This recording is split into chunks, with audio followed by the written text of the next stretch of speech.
Hello everyone and welcome to my PrettyLittleThing tutorial. So today I will be showing you how you can generate your free PrettyLittleThing gift cards / discount code. So how to get your free code and how to apply it, I will show you the both.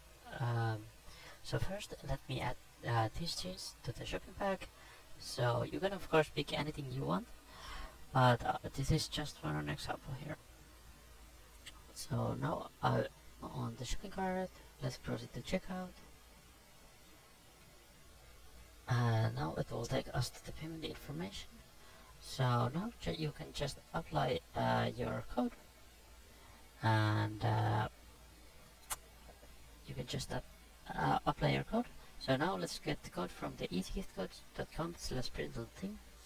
So let's choose the size, click on the generate, and now it will start generating the free codes for the site. So just wait here for a moment until it has generated the free code for the PrettyLittleThing. And now it's verifying the gift code to make sure it is working. So now the user validation is required. So I'll just click here to complete the user validation. And now I have unlocked my code, so I'll just copy my code, go to the PrettyLittleThing, and here I can just paste in my code, click apply, and now it will apply my coupon to the order. So as you can see, the coupon has been added and the grand total has been updated. So that's it, and thanks everyone for watching my tutorial for PrettyLittleThing.